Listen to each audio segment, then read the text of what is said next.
So general housekeeping, you can turn on your chat for ongoing commentary. We ask that you use the QA functionality at the bottom of your screen. You click the QA button to ask questions as we're going. All of the microphones are muted by default. We're going to start this off with a time capsule video reading.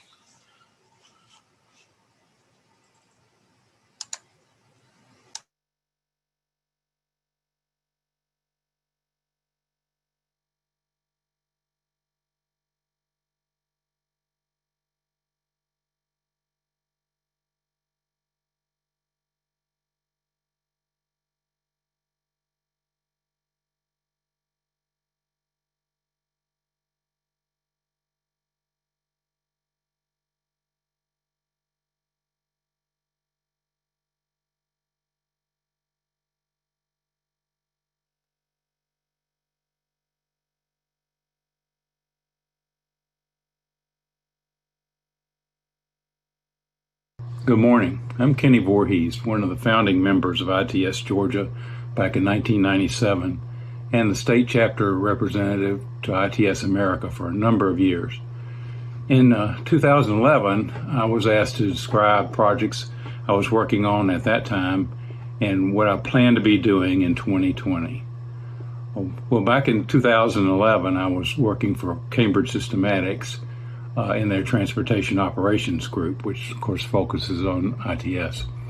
The projects I was working on at that time were a Florida DOT District 4, which is in Fort Lauderdale, TSM&O project trying to obtain arterial speed data and developing arterial ITS infrastructure. I was working for the Atlanta Regional Commission on the Human Services Transportation Plan, which was to task was to develop software tools for their Human Services Transportation Call Center. I was working on a new U.S.-Mexico border crossing in the San Diego area and develop a transportation, an ITS concept for the port of entry. I was working on an ITS plan for the ports of Los Angeles and Long Beach in California. I was working on a Chart 2 project to incorporate reliability into the transportation planning process. I was working in Houston, Texas on a regional freeway service patrol plan, and I was working with Florida DOT statewide ITS performance measures. For 2020, I said I plan on being retired, and I was able to achieve that goal in 2015. For the future of ITS, I see three primary emphasis areas.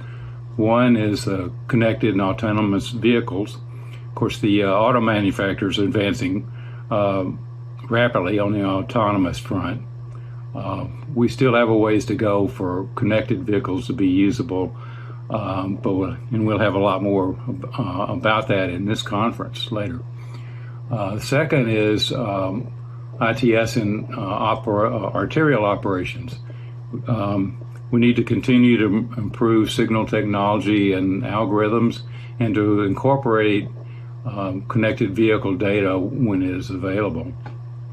And third, we need to make use of data from ITS devices and connected vehicles when they're available to improve both planning and operations.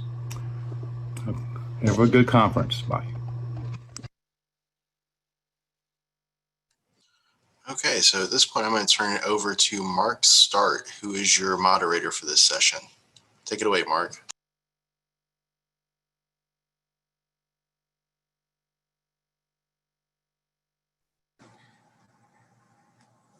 Thank you, Tyler. I'm on screen, I think, here. Good morning, ITS Georgia. Welcome to the early session on connected vehicles. We've got a panel waiting for you. The topic is peripheral vision. And just listening to Kenny reminded me of, where we were a year ago and what's happened in the past year in this industry. Last year at the conference, we were hearing about the project emerging to install connected vehicle infrastructure at 1,000 locations in Atlanta.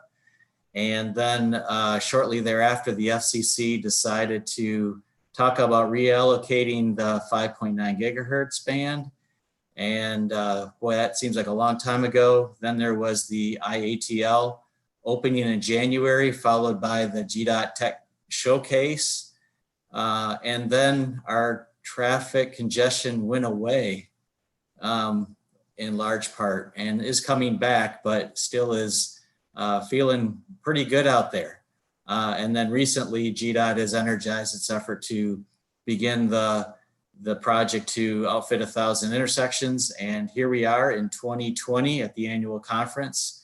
And I can only imagine what we're going to see in the next year. So that's the peripheral vision from a time perspective. And then from a around the country perspective, I think someone showed this graphic yesterday with respect to the deployments that are going on. And this represents 8,000 locations, 100 projects, certainly a lot of DOT involvement at the local level and the state level. And so, you know, that's where we are right now. And even amongst the mess of the FCC and so forth. So let's get into it. As we move into this topic, I just want to remind you that at the end, we're going to have a time for question and answer. This session goes to 9:30. So I'm hoping shortly after 9 o'clock, we could start migrating toward questions that you have, which is why we're here. We want to get the information out there exactly in the quantity that's needed. And, you know, the goal here is to talk about the safety band and how we're going to preserve that and what we can use it for and how can we achieve the goals of standards and interoperability. So with that, we're going to introduce the panel. My name is Marc Start. I'm with AECOM, and my position at AECOM is in the ITS space. I've been serving that for 21 years here at AECOM and just really excited about continuing to track this industry with all its craziness and quirkiness. But that's what makes it great, is it's got politics and people and technology and a lot of promise as well. So Kane, would you introduce? You're on mute. You're on mute, Kane.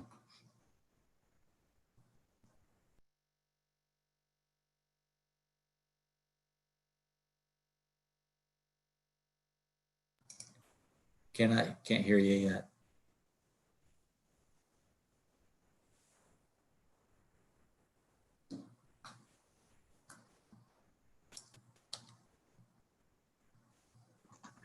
Marc, can you hear me?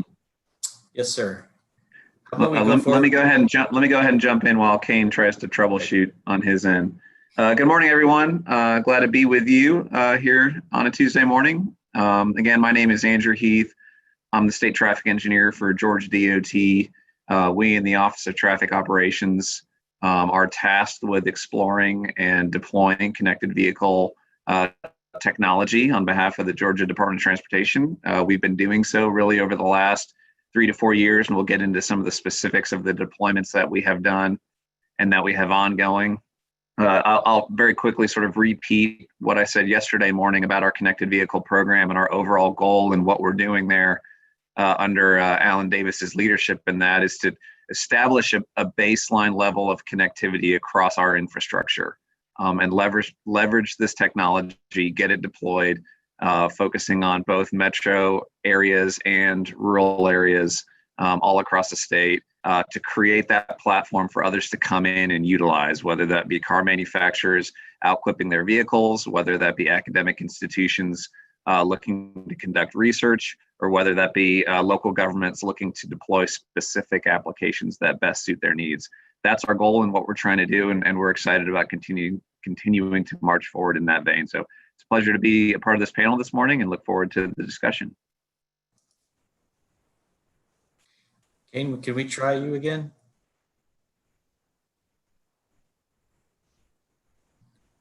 Kane, can you unmute and try introduction? Does it work now? Can you hear me now? Yes. Ah, very good. Sorry, I don't know what that was about. strange times we live in, right?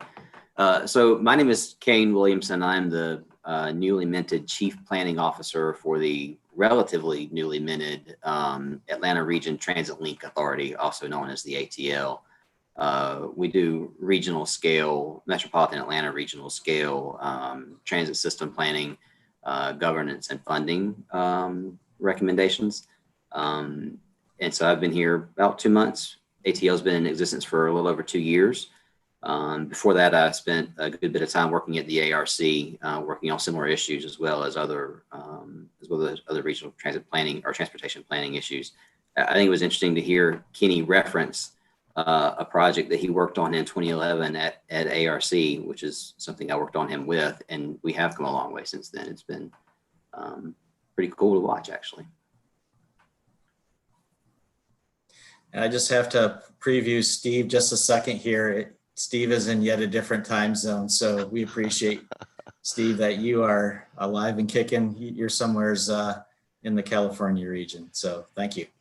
Yeah, thank you, Marc. I'll try to, hopefully my voice is not as gravelly as it was earlier. So my name is Steve Sprouffske. I'm the National Practice Lead with COPS Trafficom, North America, responsible for our connected vehicle and autonomous vehicle services business. I've been involved in connected vehicle really since 2005, when I was with a company called Southwest Research Institute.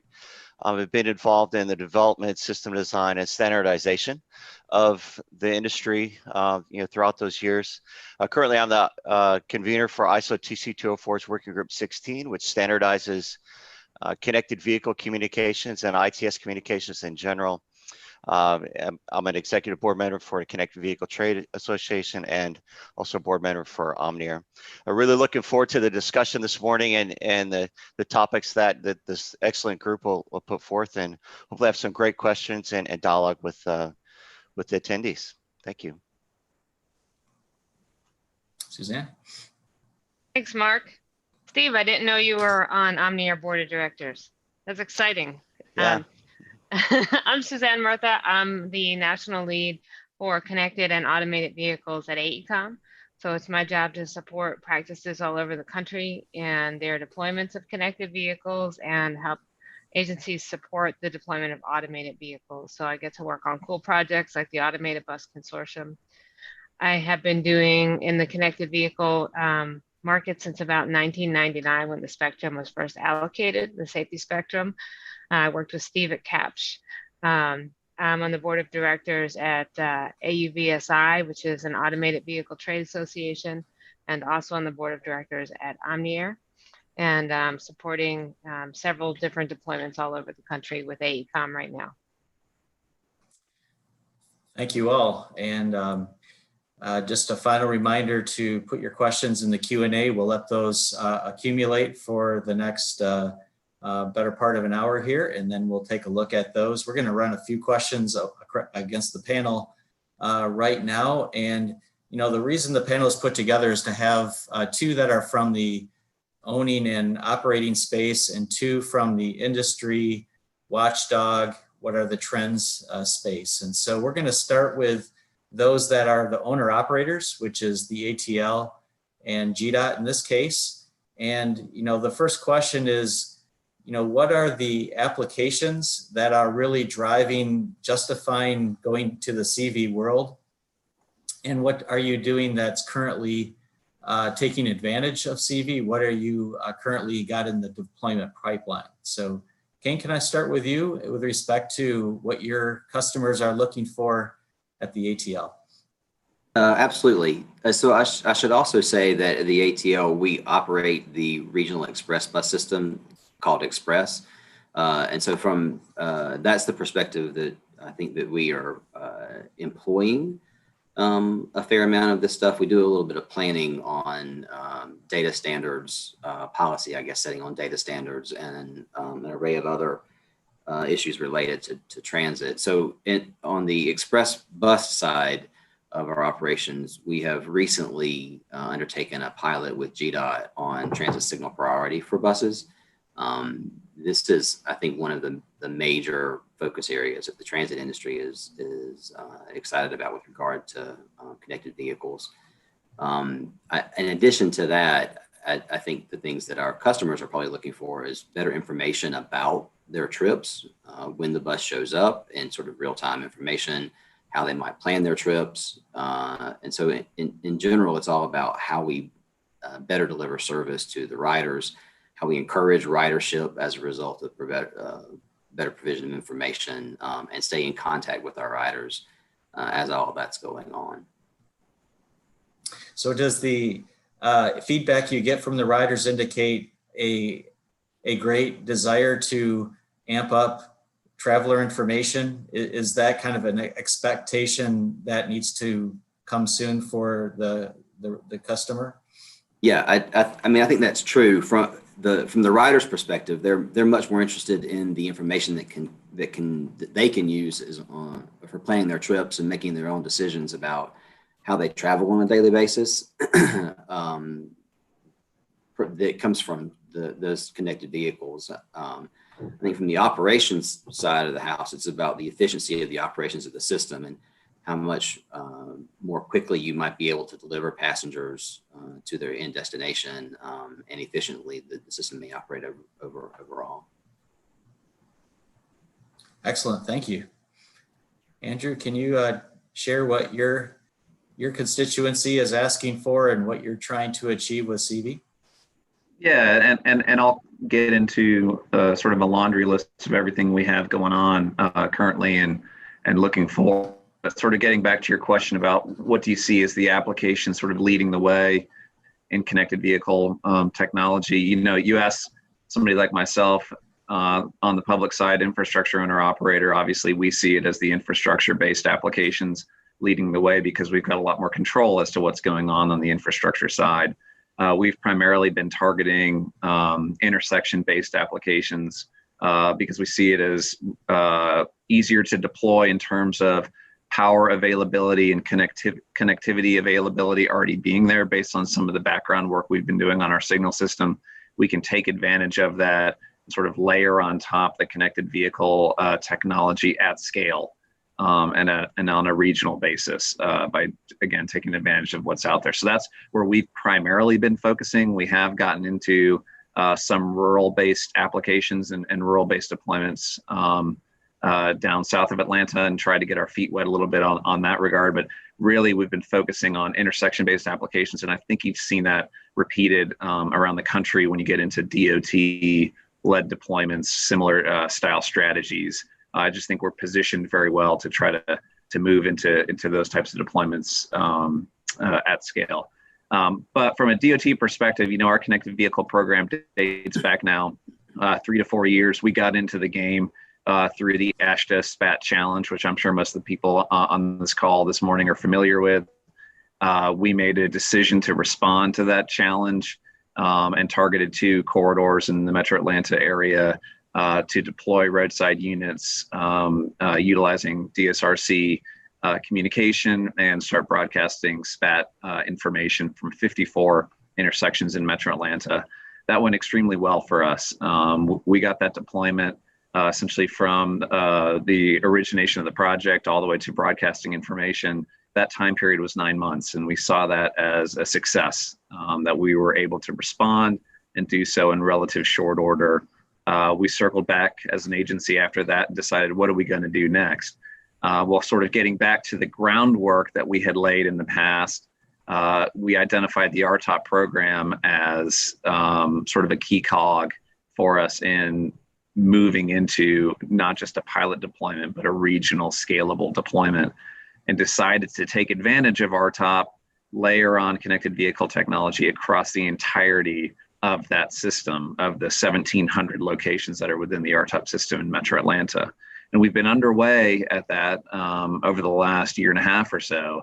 We were fortunate enough to receive an ATC MTD grant from USDOT to help us do that, to help pay for that. And we now have upwards of 600 locations installed and are continuing to install moving forward. We also recently just had a procurement and are embarking on sort of the second regional connected vehicle deployment. Marc, you referenced that earlier in the call this morning. That deployment is going to stand up alongside the RTOP deployment and work in tandem with that. The subtle tweak to that deployment is that we are introducing not just DSRC, but also CV to X communication. So getting ourselves some experience in that.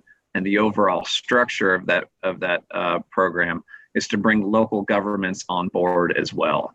Expand the knowledge base, get locals engaged, get them to understand how this technology works, get them to see the value of technology that's interoperable, that's done so in accordance with national standard, things of that nature, and then get the technology out there and then allow it to be tweaked and tailored to their needs to get value. So that's our goal with that program moving forward. We're excited to see how that rolls out here over the coming years. So those are sort of our two major projects that we have in the Metro Atlanta region. We've got a number of smaller efforts underway as well. As I mentioned, we're getting into the rural interstate piece of it, where we have a pilot project underway between ourselves, Panasonic, and the Ray, where we are deploying, we've deployed, I should say, 6 roadside units broadcasting in CV to X down on 18 miles of interstate southwest of Atlanta, getting into rural-based applications like weather, queue warning, crash ahead type warning, those sorts of alerts. And we are utilizing a data ecosystem that sits on top of that to bring in basic safety messages and understand what those BSMs are telling us. So that is currently underway as well. And then a number of pilots sort of focusing on the value piece of connected vehicle. Again, we're getting this baseline infrastructure built out, this baseline connectivity built out. Now let's get into real projects that build real value. And Cain alluded to one of those with transit signal priority in partnership with Serta Greta ATL to equip express buses focusing on their most challenging corridor from a reliability perspective, their most challenging route from a reliability perspective, making this technology work for them. We have another pilot underway with MARTA, doing a similar style application on MARTA buses, again, trying to make this technology work for them. And now we are actually moving into port-based applications as well. We've had some initial very strong discussions with the Ports Authority for truckers trying to ingress and egress from the port using this technology to help that operation and also help things like active rerouting, for block train crossings, things of that nature. So that's a little bit about where we are and where we're going from a connected vehicle program. I think we're starting to see, again, moving from the scalable regional baseline deployments into targeted deployments focusing on value. So, thank you. So the applications are expanding significantly. Somebody's got okay, great, thank you. And it's great to see that.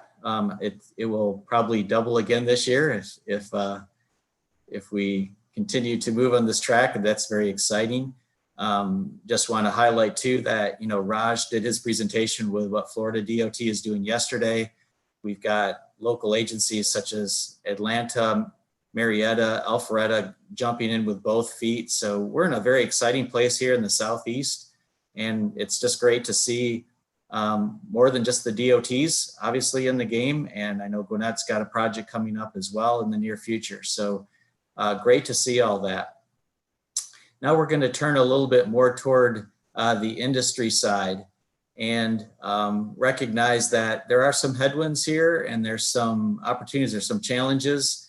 And the first thing we should probably talk about is related to the FCC ruling and the spectrum allocation, and exactly where is that going? Where do we think it's going to go? And Steve, can I kind of put that in your court to tee us off on where are we from a technical perspective in all this? Yeah, great question, and thanks for the hot potato. So, as we've been monitoring, the market space and what the FCC is doing, there's the large effort to respond to their notice for proposed rulemaking, which really open up the band towards unlicensed users, but additionally open up the band for cellular V2X. All that comment period is over, and we've been waiting for responses from the FCC. It's been a lot of briefings, held with ITS America and other organizations in an ex parte format to continue to brief and help FCC with their decision. And at this point, we're waiting. We've heard some rumblings that the FCC might come out with a ruling here in November, but as you've talked about, Mark, with the political environment, that's anybody's guess if that actually moves forward. So, but just reading the tea leaves, I think that there needs to be a decision that would come forward around that time frame. The industry, agencies, like Andrew and Cain, they need to understand which direction that will be supported in the regulatory environment, as well as industry to be able to support those objectives moving forward. So I don't have a definitive answer for you, Mark, but I think, as we say, we're in that wait and see mode. Well, you wouldn't be in the position you were if you had a definitive answer on that topic. So Exactly. Thank you very much, Steve. Suzanne, would you like to chip in on the industry climate and aspirations, I suppose, since we're trying to get to the goal of everyone with a system that works with other folks' system and so forth. Right. I think that's the goal. Yeah, that was the goal when we started. Right. So hopefully that's still the goal, and a system that, is able to work and save lives and improve mobility for sure. Steve has it. He's right. It looks like a decision might not be until November after the election, perhaps. So talk about hot potatoes. So we can pass that hot potato to the next sucker who, the next administration. I mean, So I think Steve is right. We have to wait. I mean, that's kind of how it is. Hopefully, we have some systems that are interoperable. Working with Steve at Omniair to try to make that happen, but we'll see. We'll see what FCC says. Andrew, what is your position on how you're proceeding with respect to making decisions in light of these challenges and these uncertainties? Yeah, I mean, obviously we're watching what's going on with the FCC very closely. John Hibbert at GDOT has been very engaged, working with ITS America, AASHTO, and others to really understand what's happening in that regard on a day-to-day basis. And there's been a lot of conversation happening just to understand where we think they're headed and how we can, how we can accommodate that. But we've taken the position, and we're going to continue to take the position that we want to deploy, and we're going to continue to deploy this technology. At minimum, we can take care of ourselves.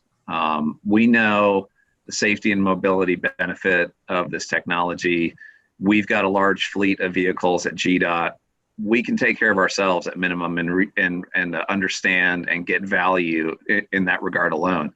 But we also see it as low risk in deploying. And just to give an example of that, right now, current pricing, if you want to build a new traffic signal, it costs anywhere from $150,000 to $200,000, maybe $250,000 to build a brand new traffic signal, just based off of current pricing. Pricing for connected vehicle technology right now, we're seeing numbers anywhere from $4,000 to $6,000 all in at a location, right? So that's deploying the radio, configuring, licensing, doing all of that work to get it broadcasting and ready to push information, push some sort of application. Well, that's like 2% of the cost of the traffic signal, and a traffic signal is already not, when you compare that to our typical line of work, roads and bridges, that's already a cheap item, and I'm using that in quotes. Well, now we're talking about 2% of a cheap item to layer on a technology that studies have shown can have tremendous mobility and safety benefits. So we see the value in continuing to deploy, to continuing to push the conversation and get this technology out there. So that's our position in this, and that's going to continue to be our position moving forward. Thank you. So at this time, we're going to take a word from our sponsor. In this case, it's Applied Information. And Ken, can you tee up the video?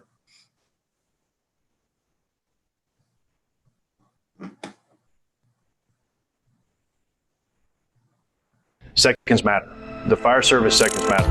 We created an emergency vehicle preemption system to help save first responders 11 seconds per traffic light. We have realized about an 18% drop in our response time, and it seems to be working great. meaning they get to you faster, safer, and ready to help. We're saving, on average 1 minute per call. That's significant. Download our free info kit today or give us a call to set up a consultation.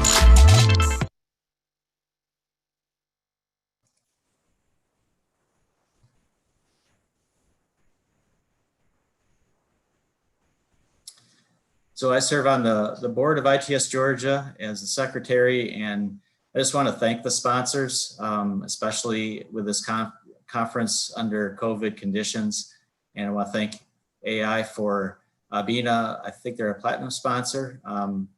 We as an industry are really blessed with a healthy trade group, and we're just pleased that we can continue to provide these services even under these situations. So thanks to our sponsors, and we're going to move on to more general questions related to connected vehicle applications. And the next question is, what have been the unexpected opportunities or challenges? As this is complicated in that there's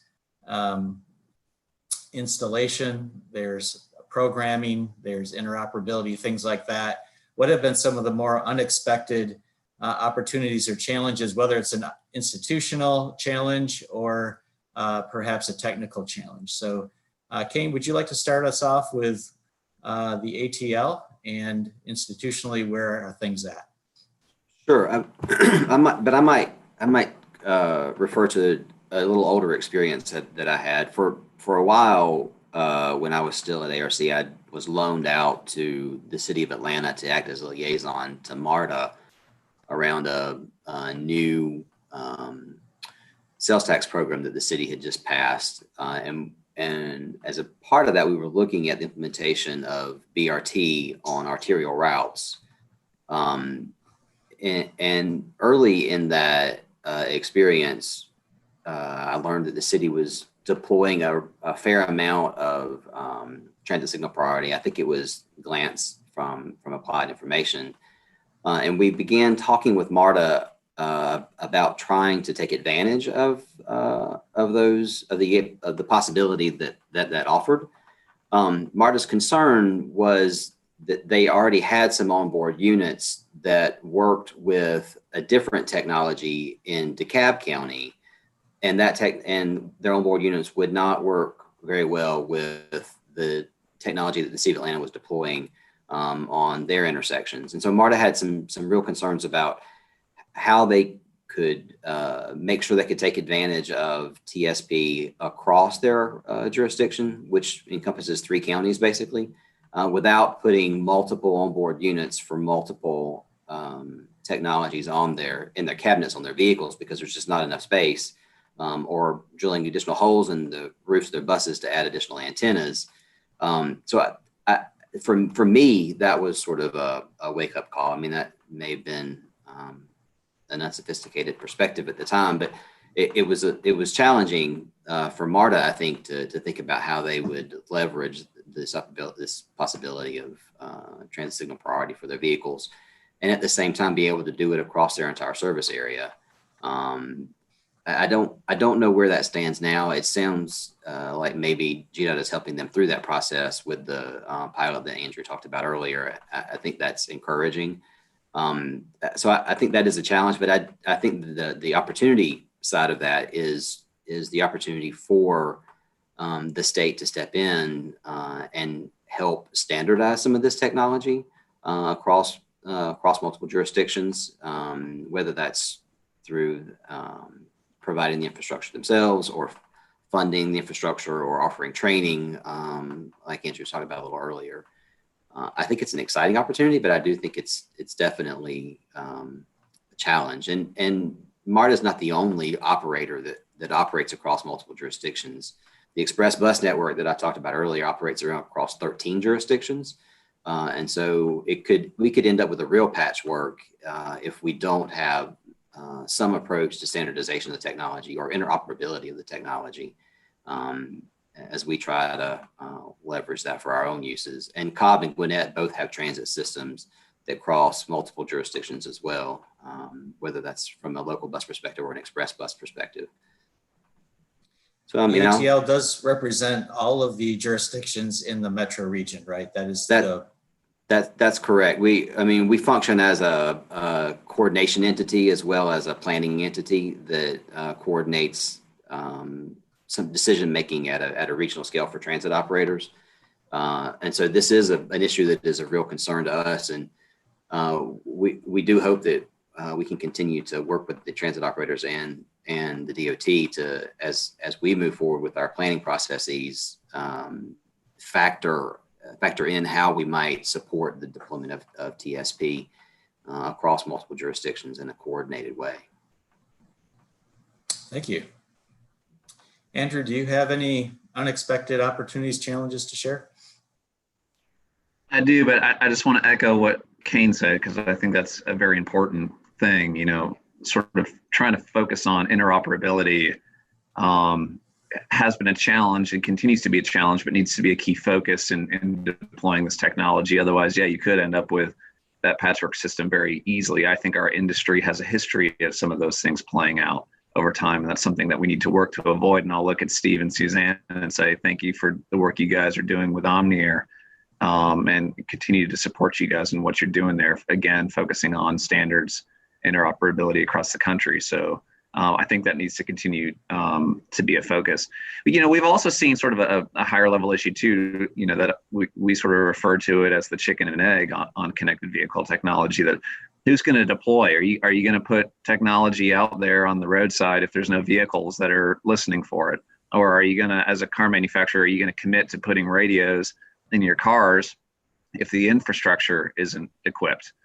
So who's going to move first? Who's going to blink, so to speak, and move first? And that's been a challenge. And I think the uncertainty around the FCC has only exacerbated that situation. That there continues to be hesitancy on all sides about where are we actually going? What are we trying to do here? Again, going back to my earlier comment, we've made the commitment that we're going to deploy, and we're going to continue to deploy. And part of that is to try to continue to shift that conversation and move beyond it.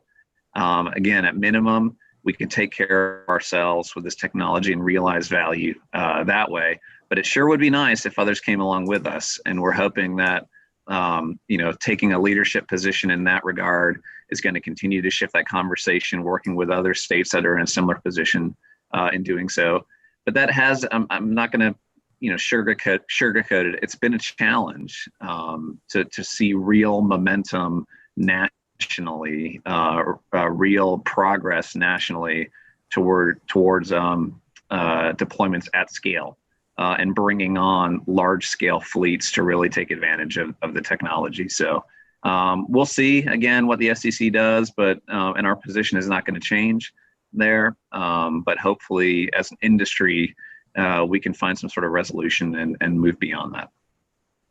So you mentioned the vehicle fleets, and there's just a few Q&A I think we might as well just take at this point since it's very relevant.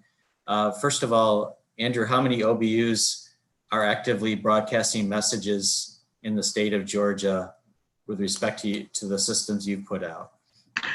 I could answer that question in terms of how many we've put out, and we've only put out a few dozen, not a lot.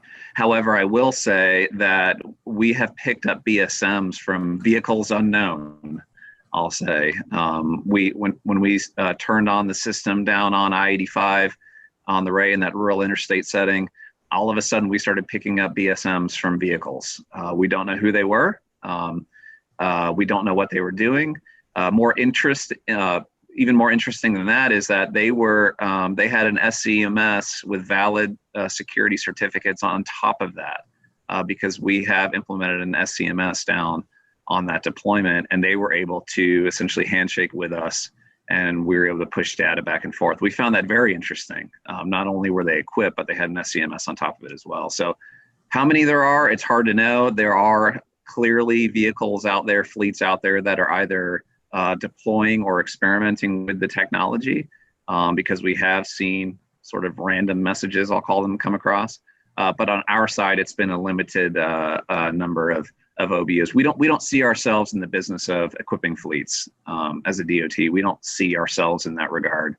We want partners to come to us and use the technology for their needs. And does anyone in the panel have an idea of the OBUs that are on the roads nationally in round numbers? About 10, no, we don't. I'm thinking of the map we just saw from USDOT. The July update had 10,000 roadside units. But I think on the onboard unit side, we just don't know because they're not required to have FCC licenses and they're not required to be tracked in the same way. So I think it'd be hard to give an estimate.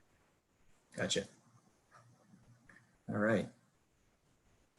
So we've been talking at length about connected vehicle in terms of the safety spectrum, capital C, capital V, as some people may refer to it.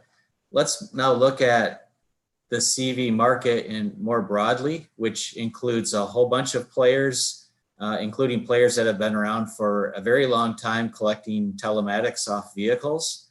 And so, what about those applications and data, and how are those systems also affecting the market?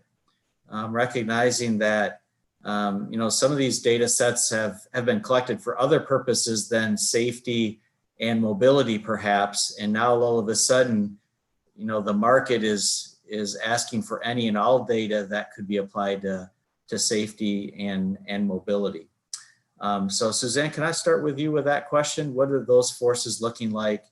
And how are they measuring compared to capital C, capital V? Right. So we have a bunch of industry partners who are collecting telematics data, as I refer to the small c and small v. Maybe there's a better word. That's what you used to call that back in the late 90s. So it's coming back again.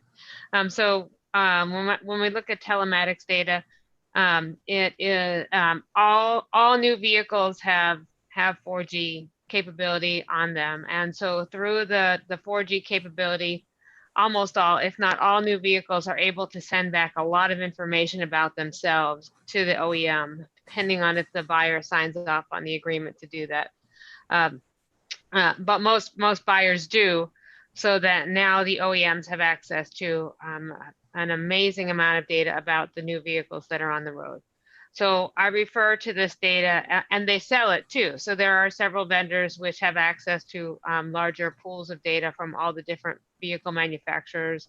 And we're working with Ford, who is also aggregating some of that data in addition to their data to look at vehicle movement on a broad scale. So I call that near real-time data, depending on who we talk to. It does have some latency issues insofar as it can't be used for safety applications. But depending on the vendor we talk to, the delay is from 5 seconds to 4 minutes. And that delay, as I said, is a little bit too long to make this data available for safety applications, but it can be used for operational applications and certainly for planning applications. So we see a lot of that, and we suspect that that data will be available on our new vehicles going forward. I also suspect that will shift to 5G availability when 5G is more broadly available off the vehicles, and that hits one of the questions in the chat box is that with regard to telematics data, which is not the same as safety transmission data. And Steve can talk about that because that's a fun topic, about vehicle-to-vehicle transmission, device-to-device transmission versus broadcast, and infotainment data versus safety information, is that we suspect that 5G will be able to transmit telematics data from all new vehicles as soon as that's more broadly available, which will be near term. And that's different, as I said, from safety applications. It looks like, and Steve, you can tell me where I'm wrong, the 5G AA last announcement said that their standards for safety-based type of applications have about a 3-year window before they're available to be used for safety-based type applications, probably using C-V2X. So Mark, hope I answered your question. Yeah, thank you. Steve, sorry for treating you as our whipping post this morning, but every panel needs a good whipping post. So I'll go I'm to you happy to next. do that. I'm trying to think of it more as teeing him up. Yeah, give me a softball. Give me a softball. That's awesome. Thank you, Suzanne. That's a great save. I just really did a blunder. Steve? We love Steve. So So I think, and it's a great comment, Suzanne. And, one, I want to kind of address some of those, the little CV, applications, because I think that the little CV gives us the opportunity to have more cross industry and cross solution applications where within the 4G and then coming 5G environment, you have different systems that have been out there today, like the INRIX and the HERES and the Waze type data that's being collected. Now you have mobile tolling, so mobile tolling is coming out and being more prevalent in the marketplace and starting to penetrate into the systems, and that's exciting, providing more accessibility and flexibility to customers.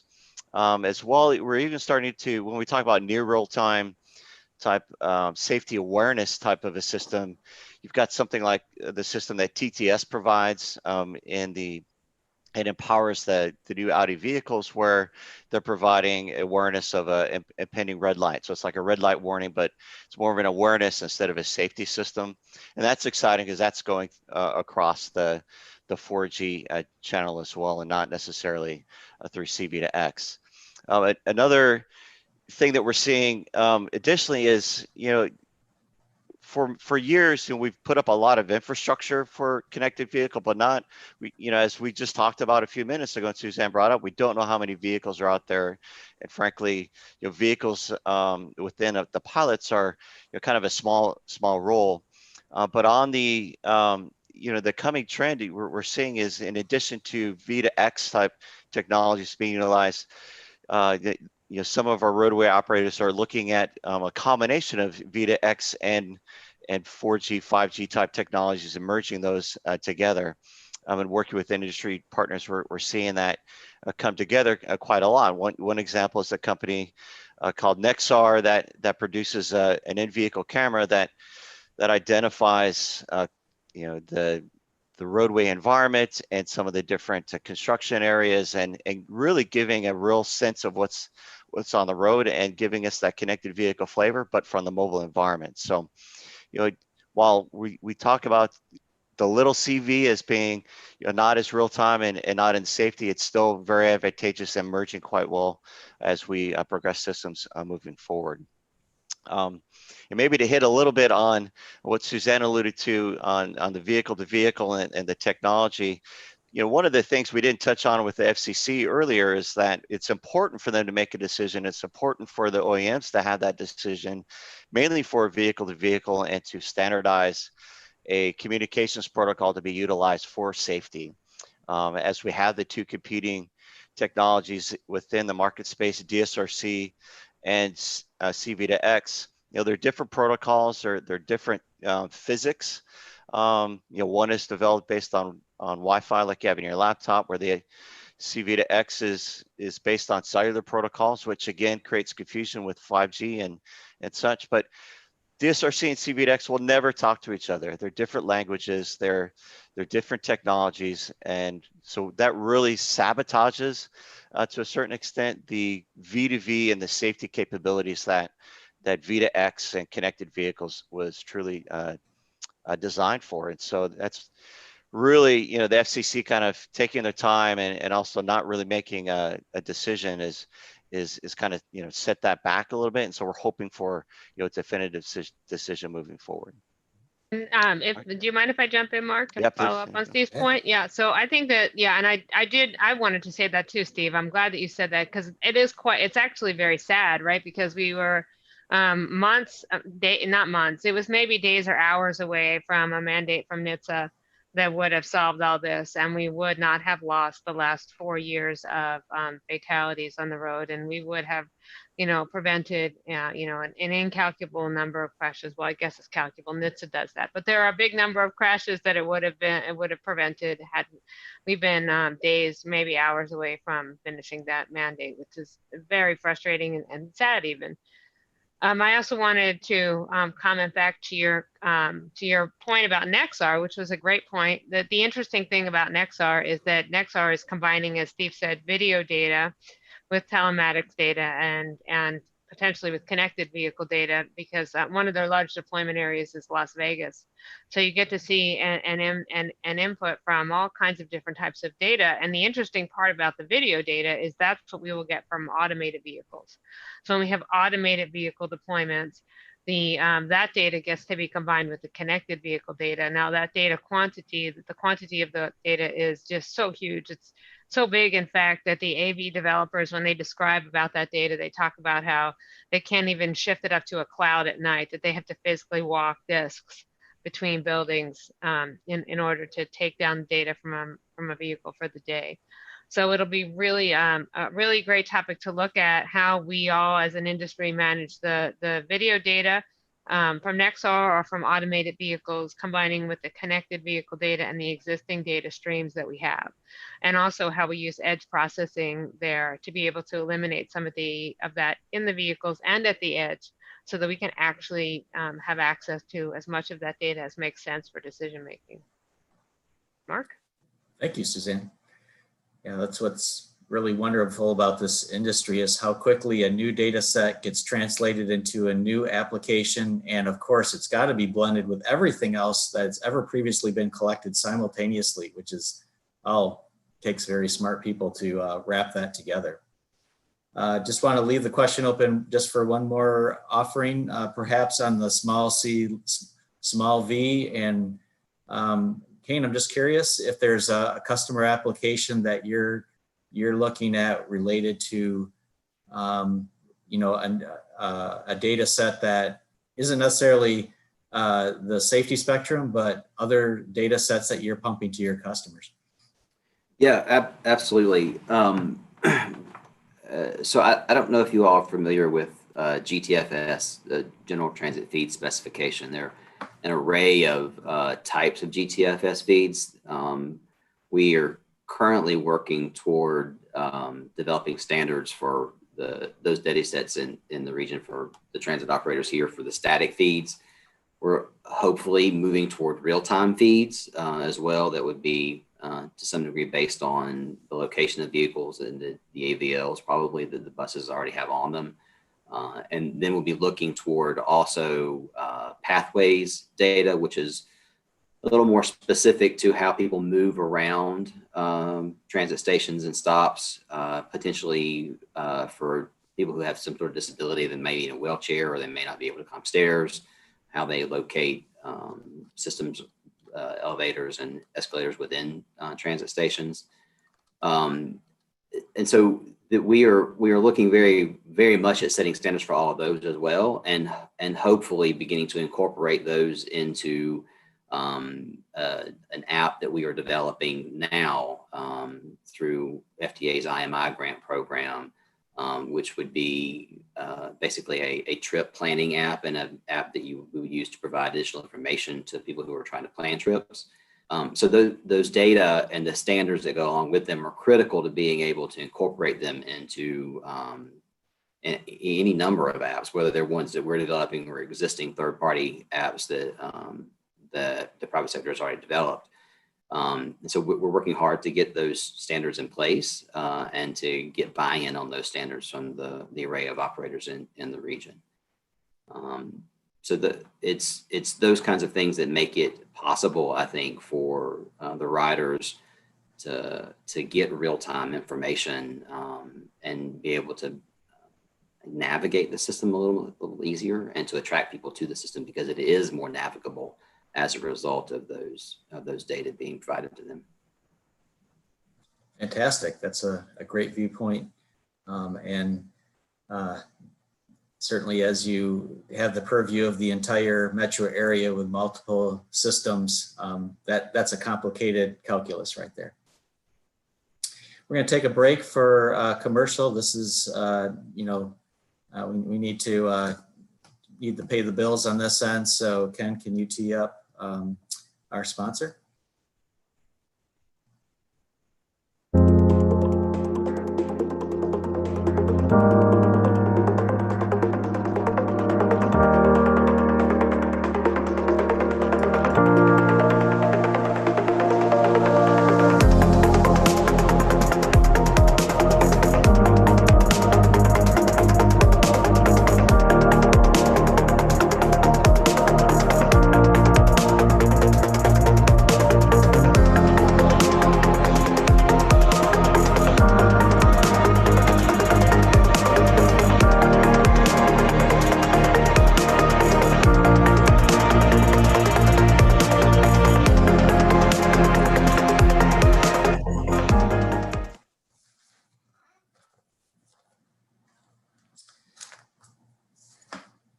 So yesterday in one of the sessions, it was mentioned that we need, new talent in our industry to handle all this. And I think that's a key thing that the AECOM video showed. And, as we're talking about this, we're really covering a whole lot of different types of people with talent. And let's not forget about that. And let's encourage, as we can, as we do within ITS Georgia, to get those other lines of talent involved. So we're going to switch to the Oprah Winfrey part of the show, where we're giving you advice about your life and about your system. Or Dear Abby, if it's a little more serious than that, then we want to make sure you walk out of here with clear direction in your connected vehicle life. So, one question and that I think most agencies want to feel really good about is the idea that whatever investment is made now is good for the long haul. Some have called that future proofing. Some people are not so optimistic to accept that audacious term, but we'll use it as a surrogate today to at least get the discussion going. And I'll ask our esteemed panel, in your opinion, what does it mean to achieve a safe project now for the long term? And I'll start with Suzanne. Thanks, and I'll try to knock off one of the Q&A items there too from the chat box. As Steve mentioned too that that DSRC and CB8-X do not speak. The question is whether or not we can marry the two. So that has been done, and I have not seen tests about how well it works, but there are some roadside equipment and devices that can essentially translate those two languages. And so that's how they might be married, because they just don't speak the same language. I don't know what the latency is on that translation capability. I don't know that if it's okay for doing safety applications that need real-time data. Maybe Steve has more information on that, but I think that that we have to be looking for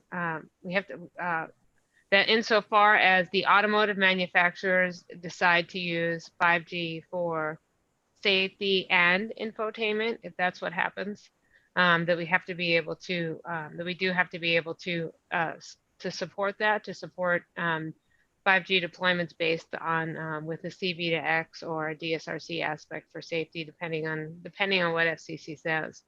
But we will have 5G available to do at least infotainment from vehicles. So I do think that that's an important part of long-term deployment. I think that and 5G and 6G, I should generally just say the cellular aspects of deployment. And then with a backup for safety applications, and then maybe Steve can address some of that in more detail. But I do see that. And otherwise, I think we do have to wait till November to see what FCC tells us, despite what I see.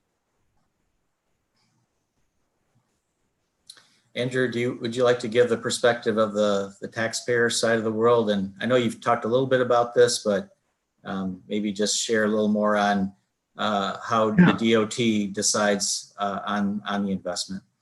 Well, and just real quick on the whole sort of concept of future proofing, or how do you future proof investment? I see that as a sort of a misnomer. I mean, think about, the rest of our industry. When you install a camera, a CCTV camera, are you thinking about whether that's a future proofed device that's going to live in eternity, on the side of the road? No, we know that it's going to be replaced. It's got a shelf life. New technology is going to come about. We're going to replace it with something better, more technologically capable. Same thing with your cell phone. Every 2 years, people are getting a new cell phone.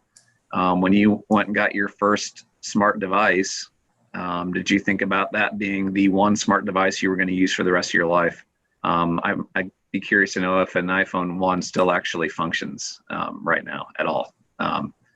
So I see it, trying to apply that standard right now, I think is natural, for folks to do that, to say, how do I know that this is the solution? I think you've got to sort of view it through that lens that, this is just another transportation technology that we're all trying to understand.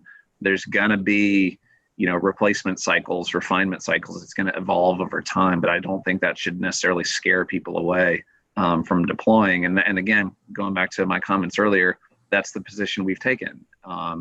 And the way you do that is you just view it right now through the value lens of deploying right now. What is the value of getting the technology out there at the moment as the technology stands currently?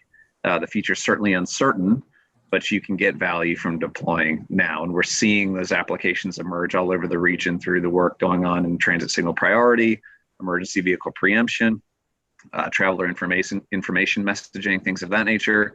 That value is already there to be captured. And I think that that's how we view it. That's how we have to view it.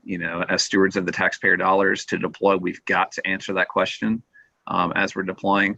But I think that's what others can do as well, to invest in the technology, get it out there now. So again, I see the whole term of future proofing really is not necessarily a valid term when it comes to this technology. You've got to understand that it's going to evolve over time.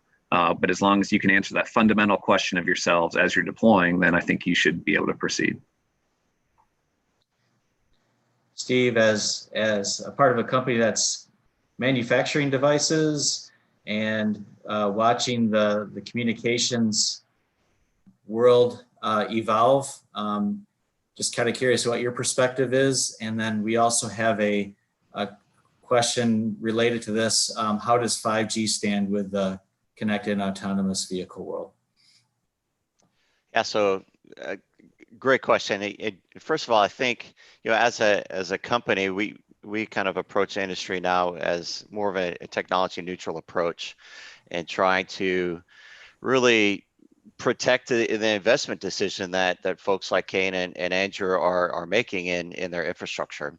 And that's through dual mode technology, roadside units, that, are what we call dual mode and dual active for DSRC and C-V2X, meaning they can transmit and receive simultaneously. And for the time being, that really does protect that investment, and it ensures that they, roadway operators can focus on services and operations versus the underlying technology. And that's where we kind of see then the transition with 5G as well, where 5G is going to be able to merge into this kind of higher level ecosystem that allows different technologies and underlying technologies to really be abstract, and the roadway operators and the users to just focus on the application and the service that they're utilizing. There was a question too, Mark, that talked, that's kind of related to this about standards and ITE's connected intersection and the work that's being done there. And I think maybe a little bit of clarification. The ITE's work is less on I'd say reformulating the standards. There's a lot of work going on in the various standards development organizations like IEEE and 3GPP and SAE to standardize the communications protocols and the interfaces and the data being communicated. What the ITE group is focusing on is really, helping the engineers understand the different standards, how they're working together, set some requirements for the intersection, and then develop an implementation guide moving forward. So that way you have this footprint, if you will, of how to deploy systems and, and assist in that fashion in more of a standardized way, instead of, kind of a hodgepodge approach that has been within the industry. And so I think, in that sense, you're having a technology neutral approach, and then coupling that with standards allows this not future proof, but allowing the success of a deployment to stand the test of time as technology begins to progress, and we can focus more on services and data versus the underlying technology. Thanks, Steve. Anyone else on the panel want to talk about the future considerations as technology changes? I mean, I don't have much to add other than to say that I think that what Andrew and Steve said are dead on. I mean, it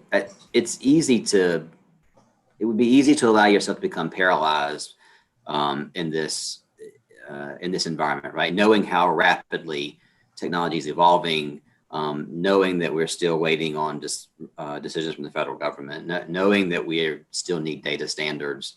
But I mean, I think what Andrew said about a commitment to deploy is essential. I mean, I think that the DOT's commitment to deploy has enabled other people to start doing stuff that might not have been possible otherwise. So DOT stepping in and taking that leadership position provides some safety net, I think, for the balance of the state, other operators in the state. So I'm encouraged to hear that commitment is there. And I think that you just have to be willing to take a little bit of risk, understanding that some things are going to work and some things aren't. Our executive director is fond of the fail fast approach to stuff. So try something out, work hard to see if it works, and if it doesn't, okay, that's fine. Let's move on. Let's figure out what the lessons learned are and apply them to the next situation. So, in short, I don't know how the hell you future-proof anything, quite frankly, but you got to try. Thank you. Hey, Marc, can I add one more thing too to this? And I just want to again commend Andrew and Cain for their comments, because I think that's exactly right. And we're in the position that we are with the industry and the FCC, kind of really going in a different direction with the safety ban. Largely because, we talk about the amount of time that many of us have been involved in a connected vehicle and how long it's taken us to get to this point. And, we have to take action now to continue to protect the ban and to continue to progress the industry. And you largely stick our necks out and get some things to work. And, a good colleague of mine, said you've just got to throw the spaghetti on the wall and see what sticks. And I, as an industry partner, and many of our colleagues, we've kind of done a bad job of that, if you will, over the years in trying to make sure that the industry deployed, in some fashion, showing use of the ban. Because that's been one of the arguments of the FCC is that, we didn't use the ban, so let's give it to somebody else that's going to use it. Well, we're here, we're ready today. Let's take advantage of what we do have and get that out there so that we can protect that ban for not only for us today, but for our future. Excellent. Thank you, Steve. So this is the last question, and then we'll get to everyone's questions. And there's a number coming up in the chat, so please feel free to add. And that is, separate from the technical part of looking forward, what is your advice for an agency that's considering a CV deployment? What are the maybe the really important early steps to take? What institutionally does it mean to move forward in this direction? And Andrew, can I start with you? Yeah, thanks, Marc. Just a couple things on that. If someone's looking to deploy, first and foremost, again, I'll probably sound like a broken record. Understand the value proposition to yourselves as an agency. What is it that you're trying to accomplish? What's the sort of the business goal of what you're trying to accomplish by deploying? So try to understand that, see how you can identify value to yourselves locally. So I would offer up that. I would offer up that Georgia is in a very fortunate position where we have a number of experts in our state and a number of national level experts that are engaged heavily in our state in this arena. I think that the pool of experts nationally is quite small, but we're fortunate to have very strong relationships with folks like Suzanne and Steve in guiding us in what we're doing and helping us in what we're doing. And I'm sure they would be more than willing to offer up their services and helping you guys as well. So take advantage of that expertise. It's invaluable as you get into this type of stuff. And again, that pool is pretty thin nationally, to be honest, but we've got a very strong relationship being built here in Georgia. And then finally, I saw Taylor Stukes' question in the Q&A. Take a look at what's going on with this ARC regional CV program that we're launching. That program is designed to bring local governments into the fold and what we're doing from a connected vehicle perspective. That's the whole intent, is to offer up that mechanism to procure, to deploy, and to make operational connected vehicle technology, and to be done so in a way that ensures interoperability and standardization across the region, so that as you're embarking on what you're doing as a local, you would have confidence that it's in line with what somebody else is doing. That's the whole intent of that program. And my advice there would be to call Alan Davis and ask him how you can get engaged, and he'd be happy to help you out in that regard. Alan's getting a 1-800 number set up for that. That's right. At this time. That's is right. correct. But thank you. Anyone else from the panel on advice to agencies as we're trying to understand what the market will bear and what the market can do? Yeah, Mark. After you, Steve. Okay. All right. Thanks, Suzanne. So I think, I can't agree more with what Andrew said. What we found is, the most successful deployments have engaged in scenarios that, were operationally relevant and beneficial to the region, and transit priority and emergency vehicle preemption are those, I would call the low hanging fruit that not only gets us infrastructure deployed and experience, but it's an operational benefit. And it's, it hits both the safety and the mobility aspects of the region, and that's really what's needed, is something that is going to benefit and be utilized for many years, not just for the period of the pilot and the sake of getting technology deployed. And so I applaud Andrew and the teams that are doing things like that and in that fashion. The other aspect I would say that's important, that it's the challenge today, and we've talked about that, is getting the public involved, getting them interested in and frankly demanding this type of technology. Whether it's being equipped in the OEM vehicles and having that standard equipment, or from an aftermarket perspective, but getting the public acceptance of a technology and getting them interested, beating on the table of Andrew and say we've got to have these systems deployed and supported. That's truly, in addition to the DOT focus, getting public adoption and public drive behind this will help drive the industry to large scale deployments as well, I believe. I agree with everything that Steve said. In fact, he hit some of the points that I was going to make and almost answered Austin's questions in the Q&A at the same time. So that's a great answer. I would also add that this is a good opportunity to do some intermodal work. So when we're looking at deployments, it might be a good opportunity to talk to the transit folks. As Steve mentioned, that's not always easy in all of our clients and agencies. So with the first responders, it's a good opportunity to work with them, and it's a good opportunity to lay some groundwork going forward about how we can work together across different agencies. That'll become really important as we move forward to the data aspects of this work. As Marc loves, and as Steve mentioned, it's really going to be a big driver in the end. And if we can do some initial work now with our deployments and looking at how to combine some of that data, that would be a great opportunity for agencies looking to deploy connected vehicle technologies. Fantastic. I think we're going to move now to the questions remaining in the chat. And if you would like to add any more, feel free. I'm looking at the open chat, and Austin's question about public outreach. I love the question. Sometimes I feel like an Old Testament prophet in this business. You're kind of like, adopt this technology or doom will come, or something like that. And I sometimes hesitate to engage because I feel like I'm going to have to just do too much education or something like, but that's the whole point of this, is we need to make it really clear that we have a really great opportunity in front of us. And let's hope we're clearing November and we're in a better place, but short of that, we just have a lot to do as an industry.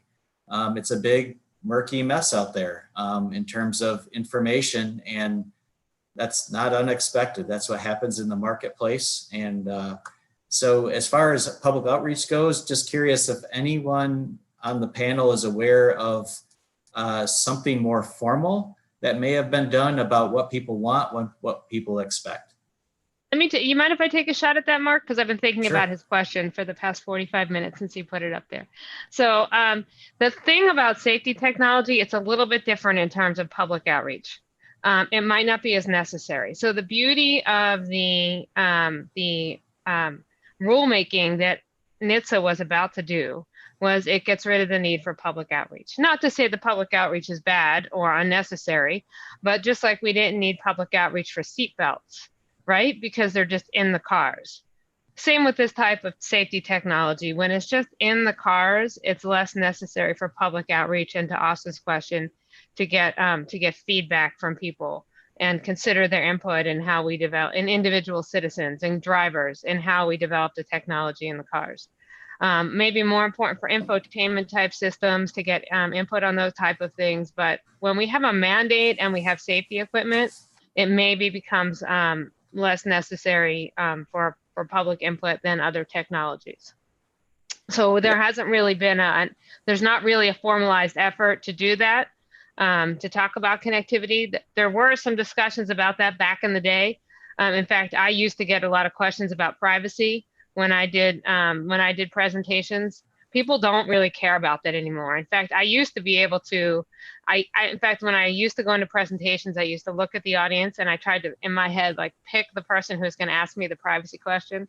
And it was always the guy with 3 cell phones, which was so ironic to me. But I don't get that question anymore because I don't think that privacy is a concern as it was 5 or 6 years ago. And I also think that generally safety applications will have less input from folks than other applications. Suzanne, I think you make a really good point. To me, it's almost more about education and information than it is engagement. I know the last time I got a new car, I had to have an education on how it operated, right? I mean, it was so far advanced from the previous vehicle that I had operated. That sort of ongoing education about how these systems function for you as the driver. I mean, this seems to me that we're in this cycle for quite some time. The same way you have to learn how to use the new operating system on the next cell phone that you buy. Those kinds of communications and educations campaigns are probably more necessary than engagement around these decisions. Great point. And Consumer Reports is doing that. They have a combined effort with the with the Safety Council and Consumer Reports, and I think AAA is doing just that. I think they call it "What Does My Car Do?" But I don't know how good they are since you've never heard of it. So, if I could jump in, I agree with Kane's comment from a engagement perspective, looking solely at just public outreach, essentially just almost like a marketing type effort. But one of our experiences has been that one of the most effective ways to get the word out or demonstrate the potential of the technology is to sit somebody in a car and have them experience it firsthand. You know, we've done that with a number of individuals, and they come out of the vehicle saying, "I had no idea that's how that worked." You know, how that would be how I experience this technology. And I think those go a long way. So, as folks are deploying, try to identify those opportunities to sit people down, whether it be elected officials or whoever, and take them for a drive. This is a true story. We were hosting the AASHTO CTSO meeting a few years ago, and we were fortunate to have the acting NHTSA administrator attend the meeting. And this person was, fully engaged in what was going on at the time from an FCC mandate perspective. And we offered to take that person on a car ride and experience connected vehicle technology. Drove him around, saw SPAT in action, that type of thing, got out of the car, and the first comment was, that was the first time I've ever actually seen that live. And this person was fully engaged on making the decision on what's going to happen with the 5.9 spectrum. So I think those opportunities need to be explored and capitalized upon to just show the potential of what the technology can do. Fantastic. Thank you for all that. We have one last question in the chat, and we have about 5 minutes. So I think we're doing well here, unless anyone's got any other questions on their mind.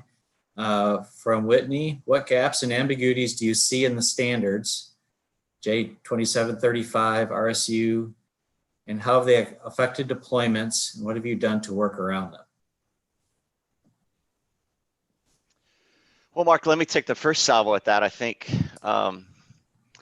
so, gaps and ambiguities, that's, I think we're continuously churning that standard and developing, other standards. And I think probably the biggest gap, and I'm going to lean on an old colleague of mine, Bob Roush, that's running the New York State USDOT pilot. One of the things that he talked about is, all the different vendors that were deploying connected vehicle applications, really they're interoperable. They for the most part, and they were able to deliver the same message, but it's the timing of that message that was the most ambiguous, where you have a electronic emergency brake light application or intersection collision avoidance application, and the vendor's implementation of when to post that warning to the driver varied between being very comfortable, being annoyed that it comes too early, and then being really scared that they needed to hit the brake because the message didn't come in time. And so I think, there's a lot of more work that needs to be done on that type of perspective, on really the kind of the soft requirements, if you will, on how to implement an application or a service and the communication to the driver, and then also the performance requirements that are continually being developed. I would say from interoperability and standards, point to, kind of merge everything together. I know part of the question was, what about the RSU standards and how do they interoperate? Omni-Air has done a great job of ensuring that the vendors are following the standards and meet the USDOT specifications for roadside units as much as possible, and certifying that interoperability. And at this point, we just have to continue to roll up our sleeves in the standards bodies and find those abstract areas that maybe need some refinement, and just continually updating the standards as we're moving forward, and then find ways that the vendors can keep their devices updated while they're out after they've been deployed in the ecosystem. So hopefully that answered the question. And then also outside of the standards bodies, right? There's some work going on. I think that Whitney asked about the ITE efforts as well. Mark, I'm sorry, did I jump in? Am I over time? You got it. Okay. Take it away. To Whitney's point, there's an effort on that ITE is working on with several other trade associations as well to put a finer point on some of the 2735 and 2945 standards from a deployment perspective, right? And also so there's that too. So her question is, are you involved in that? I am involved with that. Steve, are you working? Those groups are still sort of forming right now, and combining efforts and not overlapping each other with other efforts they have going on too as well. Yeah, and I am involved in the ITE's connected intersection deployment. So that's a great point, Suzanne, where as standards development groups, we have a great idea of how the science should work, but then reality kicks in and you actually have to deploy it. So that's where IT is coming in to kind of help smooth that out as well. And then the other aspect of that, which I haven't heard a lot of discussion about. Sorry. Go ahead. I'll be really quick in saying that putting together performance requirements for applications is really hard.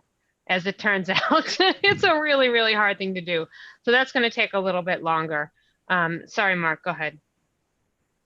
I was just going to say, in fine talk show format, I'm going to end with Dino's question, which is great. And, like you get 10 seconds each. That's what I'm going to try to.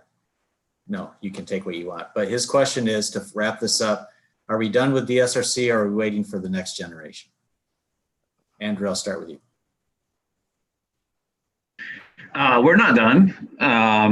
We continue continue to deploy, and we see evolution in that technology as well. You know, Steve mentioned they're moving to not only dual mode devices, but also dual active with DSRC and CV2X operating at the same time at the same location. And we're moving in that direction on our Panasonic deployment to test that out and see how it functions. So no, I certainly don't think so. And, you know, Dino, I would sort of ask you the nature of your question. Are we waiting for the next thing? Well, if we're waiting for the next thing, why don't we just wait for the one after that as well? You know, kind of getting back to our point of the value proposition and working to deploy. So no, I don't think so. I think there's still a room for DSRC. It's a technology that's proven and that works and can be utilized. So that's where we're at. Excellent. Anyone else? Otherwise, I think we're drawing close, and just want to make the last call if you have any further comments. Panel?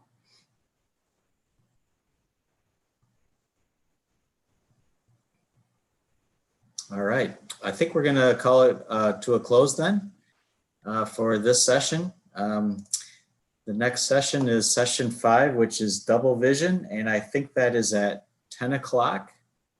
Thank you very much for attending this and for the questions.